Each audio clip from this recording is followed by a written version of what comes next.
নির্বাচন যত ঘনিয়ে আসছে, প্রার্থী থেকে ভোটার সবার ব্যস্ততা যেমন বেড়েছে, আমারও দরজা বেড়েছে। এই যেমন স্টার নিউজের ইলেকশন ট্রাভেল নিয়ে ঘুরতে ঘুরতে আমি এখন নারায়ণগঞ্জে।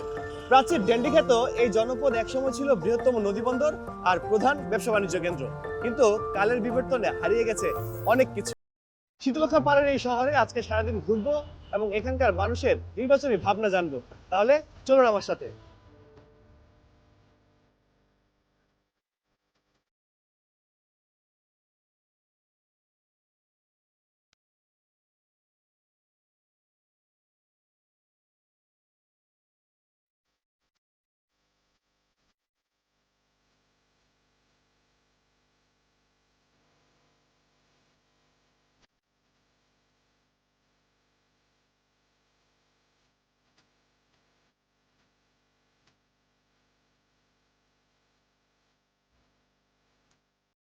সেই ব্রিটিশ বিরোধী আন্দোলন থেকে শুরু করে সবশেষ আমাদের 24-এর আন্দোলন পর্যন্ত এই বোস কেবিন নারায়ণগঞ্জের অন্যতম রাজনৈতিক চর্চা কেন্দ্র।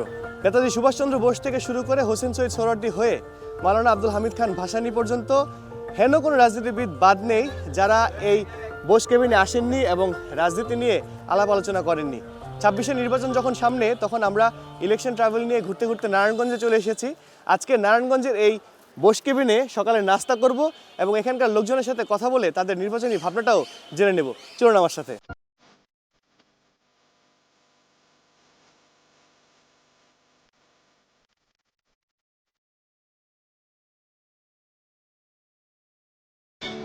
জেল ভাই, বোস কেবিনে কত বছর ধরে আপনার আসা হয়?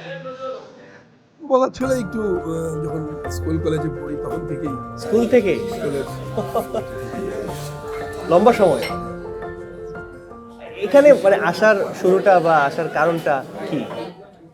এইটাকে আমরা দেখি নারায়ণগঞ্জের সাহিত্য, সংস্কৃতি, রাজনীতি এবং সামাজিকতার একটি মিলন মেলা হিসেবে দেখি। এখানে আমরা যারা সংস্কৃতি কর্মী, রাজনীতি কর্মী, সমাজকর্মী, তাদের এক ধরনের মিলন মেলা। এবং সকাল বিকাল দুবেলাই এই যে চর্চাটা, এটা একটি সামাজিক যুগসূত্রের একটি চারণভূমি বলা যেতে পারে।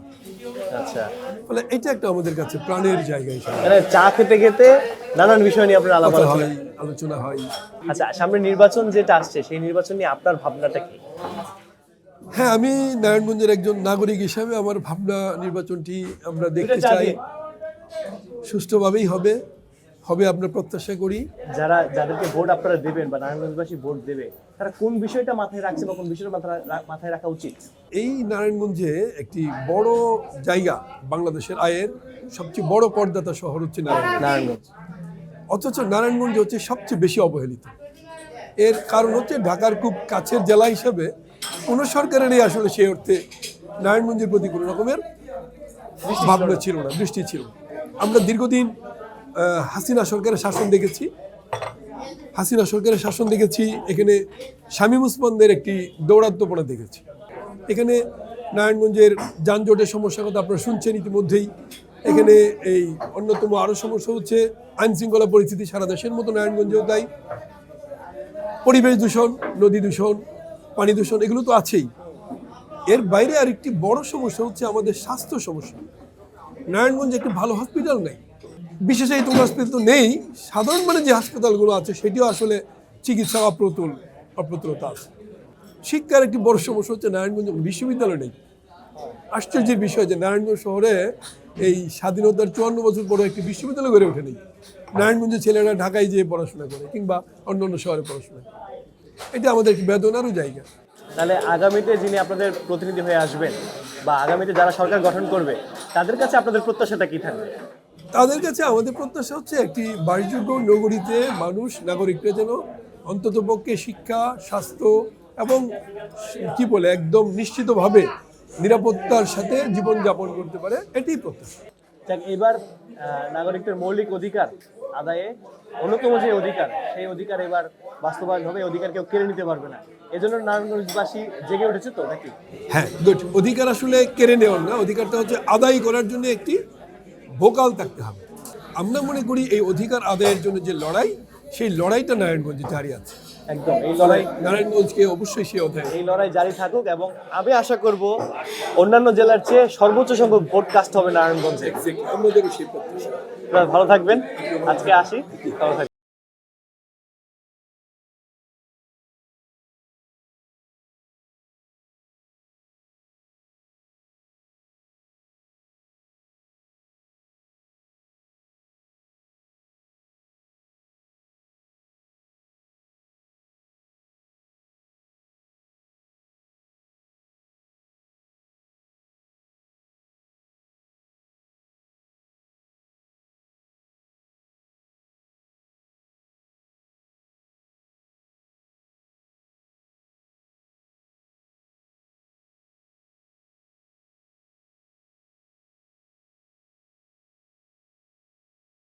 এর ভিতরে যাই এবং এখানে দায়িত্বে যিনি আছেন তার সাথে কথা বলে বিভিন্ন বিষয়ে জেনে আসি।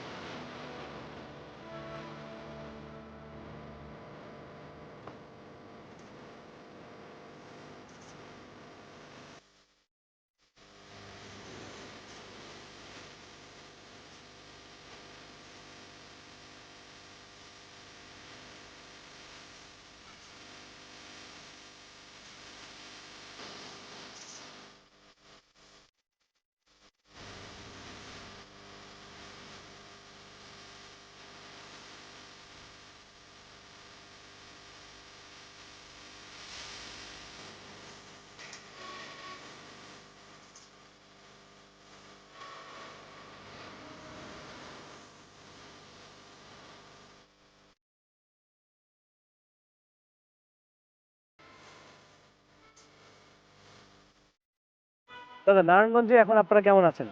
হ্যাঁ, খুব ভালো আছি, কোনো সমস্যা নেই, চলছে, আচ্ছা। ভালোই চলছে। নারায়ণগঞ্জে আমি আজকে নারায়ণগঞ্জ শহরটা ঘুরলাম, যানজট বেড়ে গেছে, রাস্তার অবস্থা খুবই খারাপ। তো এই বিষয়গুলো আপনারা কিভাবে দেখেন? নারায়ণগঞ্জে আসলে এই মুহূর্তে সবচেয়ে কঠিন সমস্যা হচ্ছে যানজট। আচ্ছা, এই যানজটটাকে কোনোভাবেই নিরসন করা যাচ্ছে না। আপনি কত আধা কিলোমিটার পথ যেতে আপনাকে লাগবে প্রায় 1 ঘন্টা 8 ঘন্টা সময় লাগে। অপরিকল্পিত অটোরিকশা, এগুলো কোনো নিয়ন্ত্রণ নেই, নেই একদম। যেই জন্যে আজকে নারায়ণগঞ্জের এই অসহনীয় যানজট। আমরা বলি যে বাংলাদেশ সম্প্রীতির বাংলাদেশ, এবং সম্প্রীতির বাংলাদেশের বড় একটা উদাহরণ হচ্ছে এই নারায়ণগঞ্জ। সব ধর্মের মানুষের বাস। বটেই, নারায়ণগঞ্জ তো অবশ্যই একটি সম্প্রীতির বাংলাদেশ, তো অবশ্যই। অবশ্যই সেই ক্ষেত্রে আমরা মনে করি নারায়ণগঞ্জ বোধহয় অন্য যে কোনো জায়গার চেয়ে এগিয়ে আছে। অবশ্যই এগিয়ে আছে এই অর্থে যে নারায়ণগঞ্জে আসলে আমার এই বয়সে আমি খুব বড় ধরনের এই সাম্প্রদায়িক সম্প্রীতি নষ্ট হয় এই ধরনের কোনো সমস্যা আমি দেখিনি। আগামী নির্বাচন নিয়ে আপনারা কি ভাবছেন? আগামী নির্বাচন আমরা অবশ্যই নাগরিক হিসেবে খুবই আশাবাদী যে সুষ্ঠু সুন্দর একটি নির্বাচন হবে, এই প্রত্যাশায় আছি। এবার ভোট দেওয়ার ক্ষেত্রে, প্রার্থীর ক্ষেত্রে কোন বিষয়গুলো বিবেচনা করবেন বা করছেন? হ্যাঁ, প্রার্থী দেওয়ার ক্ষেত্রে অবশ্যই যে আমার কাছে থাকবে, যে আমার হবে, আমি অবশ্যই তাকে দেব। আমি যাকে বিবেচনা করব যে এই লোকটি আমার, সে আমার পাশে থাকবে, আমার পাশে ছিল, অবশ্যই আমি তাকে ভোট দেব। কোনো দ্বারা দল মত বা এই ধরনের বিবেচনায় কোনো বায়াসড হয়ে প্রেসারে আমি ভোট দেব না। এরকম একটি এনভায়রনমেন্ট আমাদের দেশে তৈরি হোক, আমি এটা চাচ্ছি। একদম একদম, সবার অংশগ্রহণমূলক একটা নির্বাচন আমরা চাই, এবং সেখানে কোনো জবরদস্তি থাকবে না। ঠিক এই মুহূর্তে সামগ্রিকভাবে নারায়ণগঞ্জের কোন সমস্যাটার সমাধান সবার আগে জরুরি?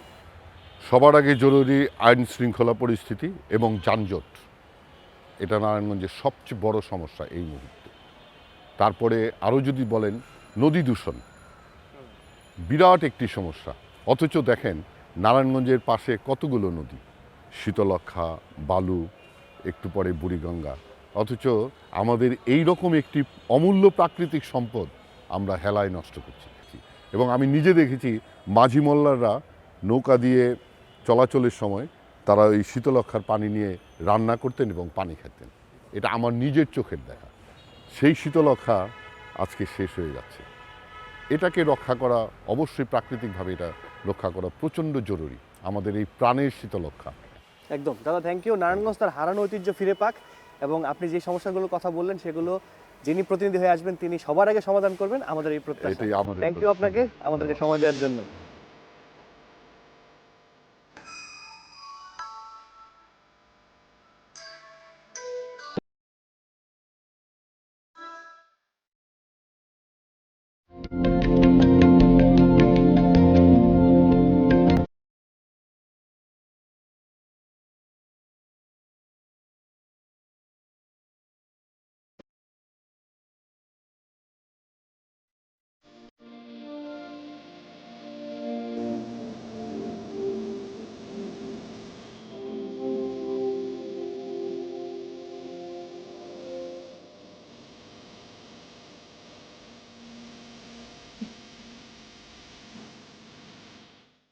ঘুরতে ঘুরতে আমি চলে এসেছি নারায়ণগঞ্জের হাজীগঞ্জে। এখানে একটি দুর্গ আছে, এটি মূলত মোগল আমলে নির্মিত।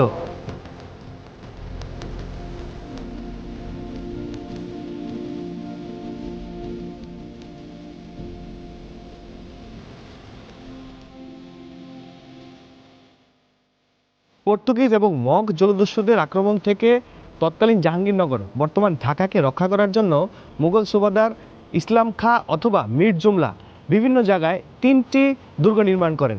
এই 3টি দুর্গের মধ্যে হাজীগঞ্জ দুর্গটি অন্যতম। এটি 1600 শতকের দিকে নির্মিত বলে জানা গেছে এবং এই দুর্গটি খিজিরপুর দুর্গ নামেও পরিচিত।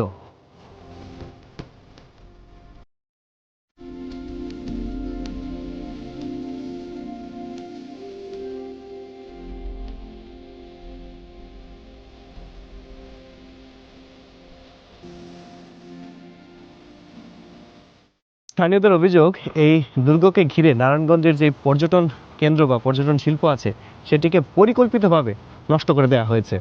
এই দুর্গের যেই প্রধান ফটক, সেই ফটক অনেক আগেই চুরি হয়ে গেছে এবং ওয়াচ টাওয়ার যেটি আছে সেটিও ভেঙে গুঁড়ো গুঁড়ো হয়ে গেছে।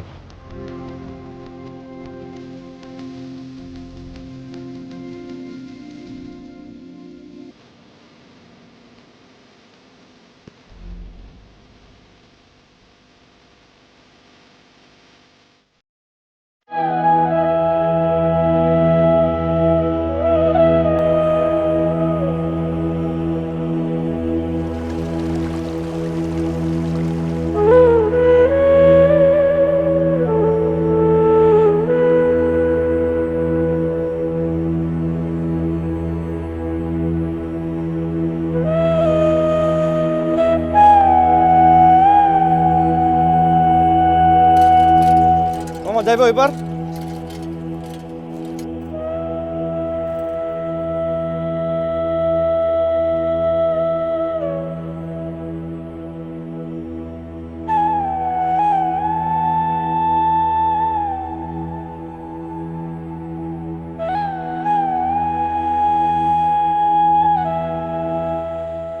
এই নদী পার হইতে হইতে আপনার সাথে একটু বিভিন্ন বিষয়ে কথাবার্তা বলি। বলেন। কত বছর ধরে নৌকা চালান? এখানে আছি 13 বছর। 13 বছর? জি। আচ্ছা, এই ফেরি হয়ে কি আপনাদের কাস্টমার কমাই দিছে? না, এখানে ফেরি হতে কাস্টমার কমে নাই, বরঞ্চ আরো বাড়ছে। বাড়ছে? জি। কেমনে বাড়লো? এখানে ওই জন্য ফেরি বন্ধ থাকলে সময় তো মনে হয় যারা গাড়ি দেয়, হ্যাঁ, শর্টকাটে নৌকা দেয় পরে।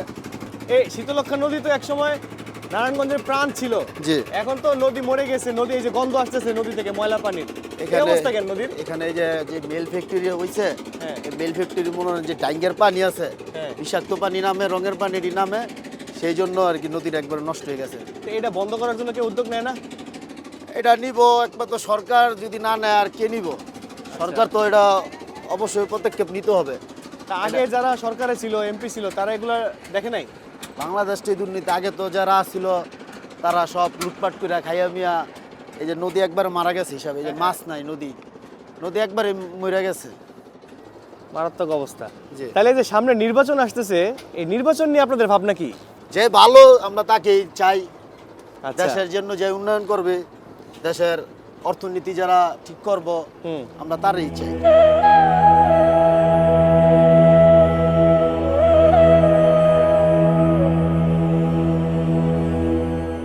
শীতলক্ষ্যা নদী পার হচ্ছি। এই শীতলক্ষ্যা নদীকে ঘিরেই একসময় নারায়ণগঞ্জে ব্যবসা বাণিজ্য এবং নদীবন্দর গড়ে উঠেছিল।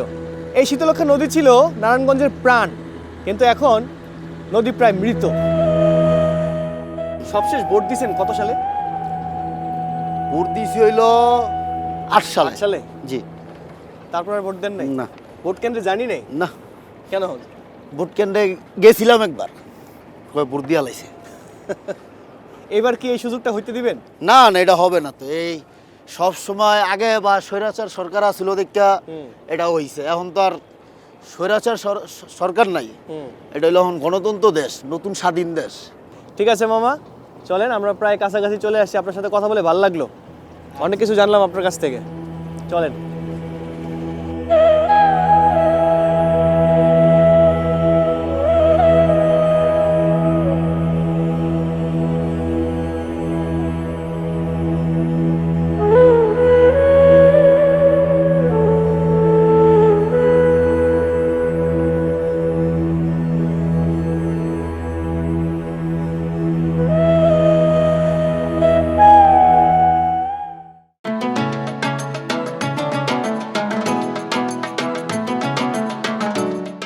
মুসলিম স্থাপত্যের অনন্য নিদর্শন 500 বছর আগের ইতিহাস নিয়ে দাঁড়িয়ে থাকা এই কদম রসুল দরগাহ। লোকশ্রুতি আছে এখানে হজরত মুহাম্মদ সাল্লাল্লাহু আলাইহি সাল্লামের পায়ের ছাপ সম্বলিত একটি পাথর আছে। দরগাটি নারায়ণগঞ্জ জেলার বন্দর উপজেলার নবীগঞ্জ এলাকায় শীতলক্ষ্যা নদীর কোল ঘেঁষে অবস্থিত। এটি ধর্মপ্রাণ মুসলমানদের কাছে একটি পবিত্র স্থান। দূর দূরান্ত থেকে মানুষ এখানে শ্রদ্ধা জানাতে আসেন। কথিত আছে মাসুম খান কাবুলি নামে একজন আফগান এটি প্রতিষ্ঠা করেন এবং ঢাকার জমিদার গোলাম নবী 1777 অথবা 1778 সালে এক গম্বুজ বিশিষ্ট এই দরগাটি নির্মাণ করে পাথরটি স্থাপন করেন।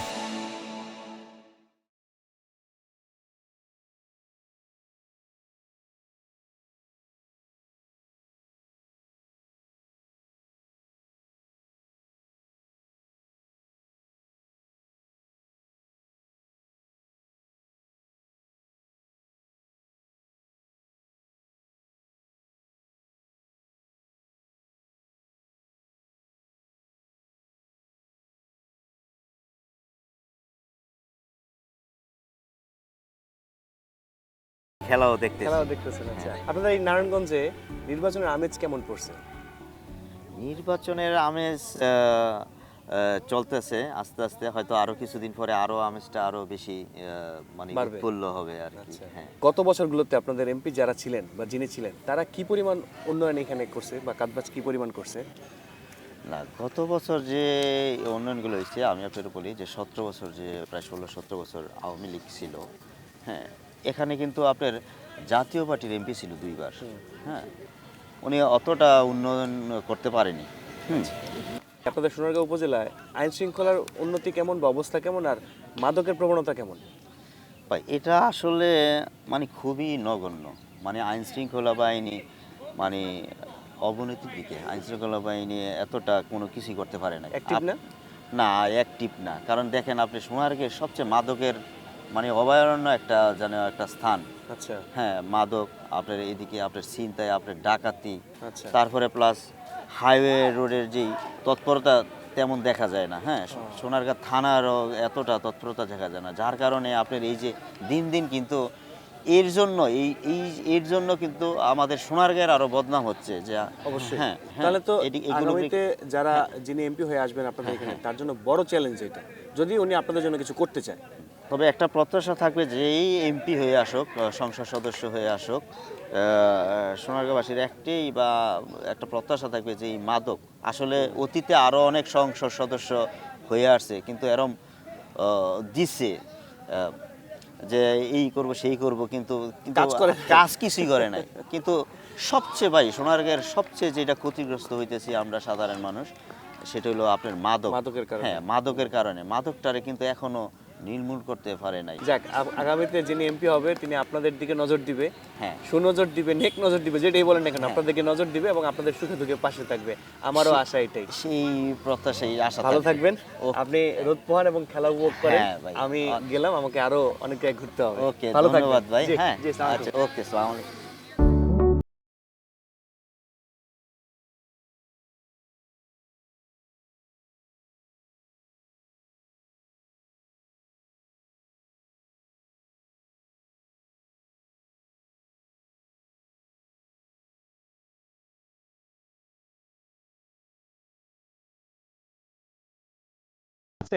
আর তাদের নির্বাচনী ভাবনাটাও জেনে আসি।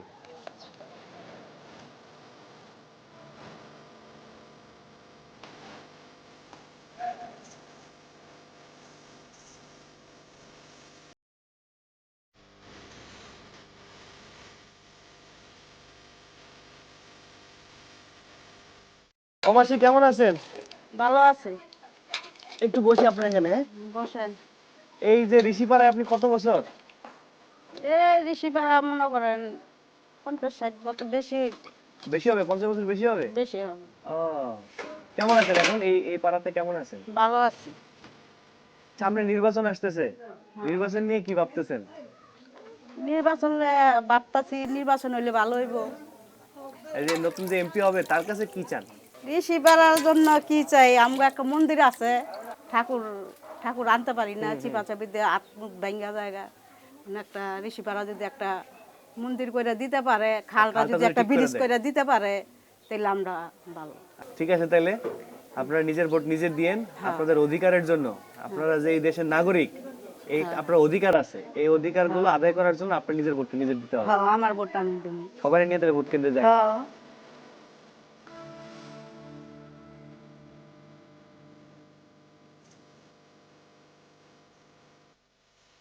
আম্মা কেমন আছেন? রাখছে কোনো রহমত আমার আর ইয়ে পাই দিন রাত 24 ঘন্টা। এই যে সামনে তো নির্বাচন আইতেছে, নির্বাচন নিয়ে কি আপনার কোনো চিন্তা ভাবনা আছে? বাবা আসছে না নিচ্ছে যে আমি যেতে লাগতো আমি যেতে লাগে আচ্ছা, আমি তো যেতে পারি না। আগে আগে কখনো গেছিলেন ভোট দিতে? আগে হাসিনা থাকতে ভোট দিছি, ও এই স্কুলে দিছি, এই স্কুলে দিছি। ভাতা, বয়স্ক ভাতা পাইছেন? আমি পাইনি, আমার বলা বয়স হয় নাই। আপনার নাম নিছিল? আমার নাম একবার 4বার নাম দিচ্ছি, 4বার কাটিয়া দিছি। এটা দিছে। খালি কয় বয়স হয় নাই আমার, খালি কয় আমার নাম নেয়, নাম কাটে কাটে দেয়। অনার দিতে এনে বুঝতে রাখো দিত না কোন নিয়ে মাপকি রিক্সা ভাড়া আম্মু, রিক্সা ভাড়া আম্মু, আমার তো থাকতে হলো যাই না। নেন, আপনি পান খেতেছিলেন, পান খান। থাকেন তাহলে, আপনাদের নতুন যে এমপি হবে সে আপনাদের সুযোগ সুবিধা দেখবে, আমি এটাই আশা করি। থাকেন। হ্যাঁ,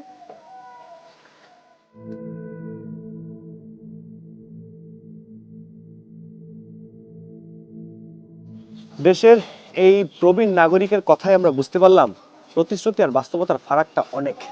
এমপি আসে, এমপি যায়, প্রতিশ্রুতি দেয়া হয়, কিন্তু আদতে তা বাস্তবায়ন কিছুই হয় না।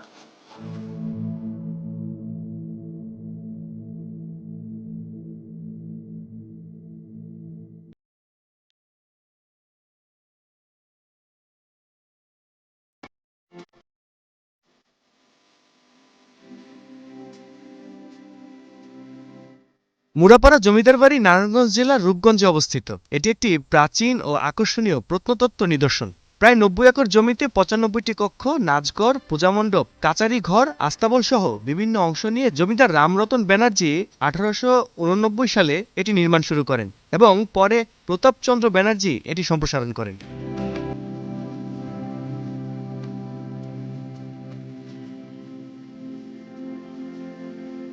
বর্তমানে এই জমিদার বাড়িটি মুড়াপাড়া ডিগ্রি কলেজ হিসেবে ব্যবহৃত হচ্ছে, যা ইতিহাস ও স্থাপত্যের এক অনন্য মেলবন্ধন। বাংলাদেশ প্রত্নতত্ত্ব অধিদপ্তর 1986 সাল থেকে এটিকে একটি গুরুত্বপূর্ণ প্রত্নতাত্ত্বিক স্থাপনা হিসেবে তালিকাভুক্ত করেছে।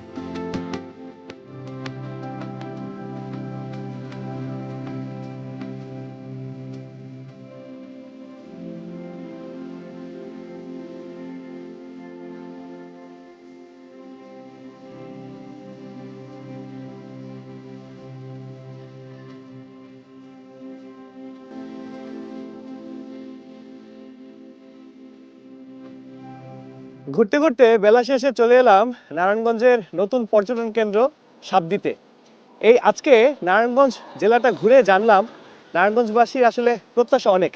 এক কথায় নারায়ণগঞ্জবাসী মুক্তি চায়, ধুলা দূষণ থেকে মুক্তি চায়, নদী দূষণ থেকে মুক্তি চায়, যানজট থেকে মুক্তি চায়। নারায়ণগঞ্জবাসী তার হারানো ঐতিহ্য ফিরে পেতে চায়, সেই সাথে নারায়ণগঞ্জবাসী আইন শৃঙ্খলার উন্নতি চায়। তো আজকের মতো ইলেকশন ট্রাভেল শেষ করছি। দেখা হচ্ছে আগামী পর্বে নতুন কোনো জেলায়।